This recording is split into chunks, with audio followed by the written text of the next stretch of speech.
بسم الله الرحمن الرحيم. مواعظ سلمان الفارسي رضي الله عنه. أخرج أبو نعيم في الحلية عن جعفر بن برقان قال: بلغنا أن سلمان الفارسي رضي الله عنه كان يقول: أضحكني ثلاث وأبكاني ثلاث. ضحكت من مؤمن الدنيا والموت يطلبه، وغافل لا يغفل عنه،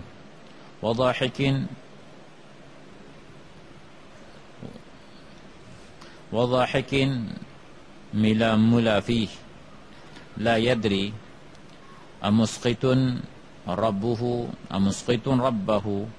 أم مرضيه، وضاحك ملا فيه، لا يدري أمسقط ربه أم مرضيه. وأبكاني ثلاث: فراق الأحبة محمد وحزبه، وهول المطلع عند غمرات الموت، والوقوف بين يدي رب العالمين حين لا أدري إلى النار انصرافي أم إلى الجنة. وأخرج أبو نعيم في اليد عن سلمان رضي الله عنه قال: إن الله تعالى إذا أراد بعبد شرا أو هلكة نزع منه الحياء، فلم تلقه إلا مقيتا ممقتا، فإذا كان مقيتا ممقتا نزعت منه الرحمة، فلم تلقه إلا فظا غليظا، فإذا كان كذلك نزعت منه أمانة، فلم تلقه إلا خائنا مخونا، فإذا كان كذلك نزعت ربقة الإسلام من عنقه، فكان لعينا ملعنا. وأخرج أبو نعيم في الحلية عن سلمان رضي الله عنه قال: إنما مثل المؤمن في الدنيا كمثل مريض معه طبيبه الذي يعلم داءه ودواءه، فإذا اشتهى ما يضره منعه، وقال: لا تقربه فإنك إن أصبته أهلكك، ولا يزال يمنعه حتى يبرأ من وجعه.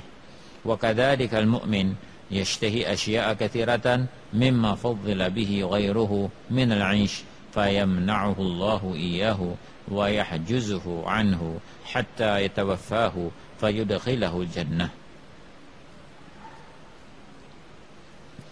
وأخرج أبو نعيم في الحلية عن يحيى بن سعيد أن أبا الدرداء رضي الله عنه كتب إلى سلمان الفارسي رضي الله عنهما أن هلم إلى الأرض المقدسة، فكتب إليه سلمان رضي الله عنه: إن الأرض لا تقدس أحدا، وإنما يقدس الإنسان عمله، وقد بلغني أنك جعلت طبيبا، فإن كنت تبرئ فنعم مالك، وإن كنت مطببا فاحذر أن تقتل إنسانا فتدخل النار. فكان أبو الدرداء رضي الله عنه إذا قضى بين اثنين فأدبر عنه نظر إليهما وقال: متطيب والله ارجعا إلي أعيد قصتكما. Nasihat-nasihat daripada Salman Al-Farisi radhiyallahu anhu.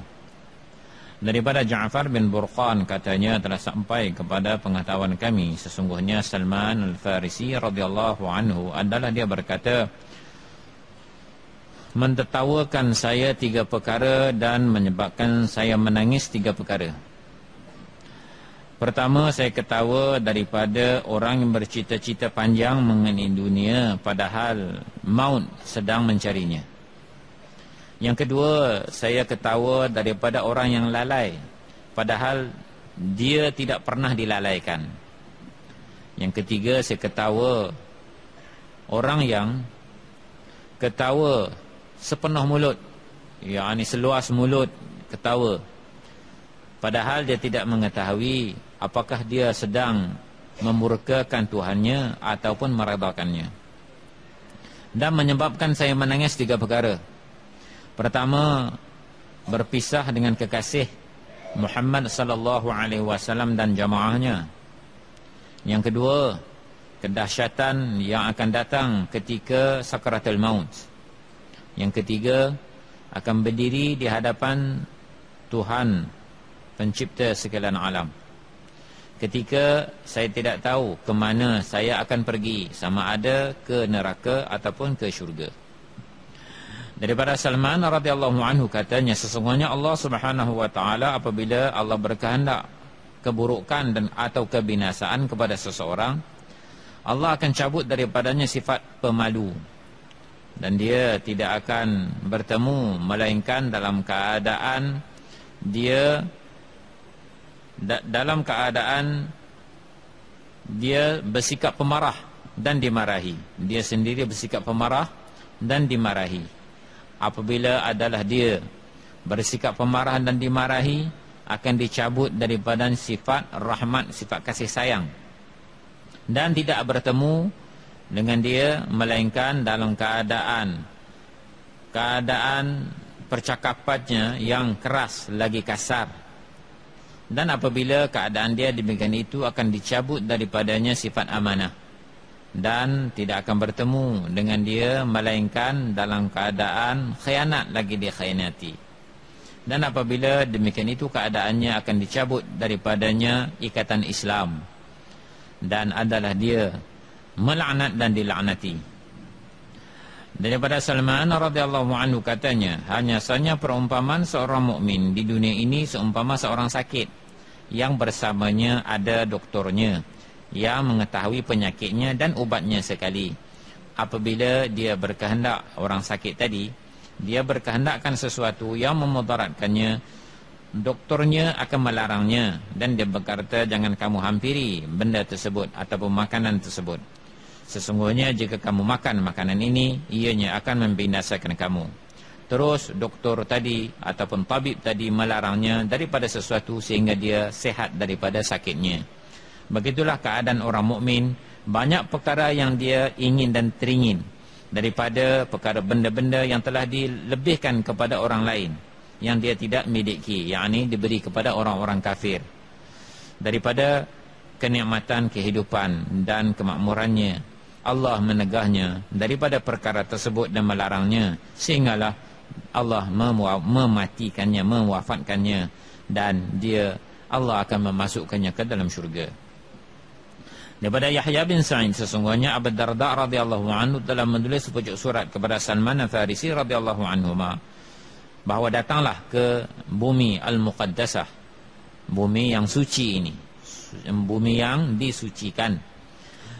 Salman radhiyallahu anhu menulis kepadanya sebagai balas, sesungguhnya bumi tidak mensucikan seseorang, hanya saja mensucikan seseorang insan itu oleh amalannya. Sesungguhnya telah sampai kepadaku, sesungguhnya kamu telah dijadikan seorang qadhi.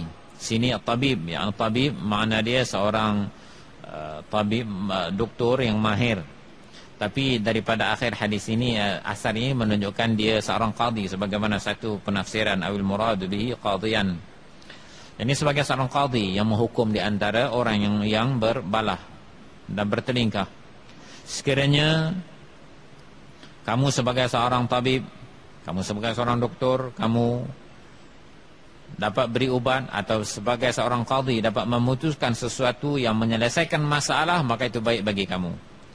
Dan jika kamu mutatabbiban, yakni keadaan takalluf, kamu tidak sebagai seorang tabib yang sebenar, tidak sebagai seorang doktor yang sebenar, ataupun bukan qadhi yang selayaknya, dan kamu menggagahi untuk menyandang jawatan tersebut, maka awaslah bahawa kamu akan membunuh seseorang dan kamu akan masuk ke dalam neraka. Dengan kalau satu orang, kalau tabib atas makna tabib, doktor, silap bagi ubat, bukan doktor pun, saja dia berlagak-lagak menggagahi dirinya sebagai seorang doktor, maka dia telah memberi silap ubat dan orang makan mati, dan dia akan masuk neraka.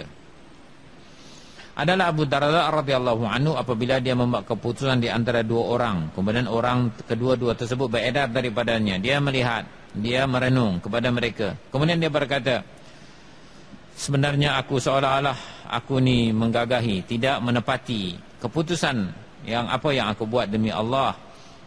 Datang balik ke sini, kisahkan, ceritakan balik apa masalah kamu. untuk diputuskan.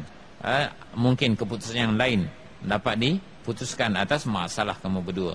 Semoga Allah Subhanahu wa taala bagi taufik pada kita untuk dapat ambil i'tibar, amalkan dan sampaikan. Allahumma salli wa sallim wa barik alaihi. Rabbana zalamna anfusana wa illam taghfir lana wa tarhamna lanakunanna minal khasirin. Rabbana atina fid dunya hasanah wa fil akhirati hasanah wa qina adzabannar. Wa sallallahu ala sayyidina Muhammadin nabiyil ummi wa ala alihi wa sahbihi ajma'in walhamdulillahi rabbil alamin.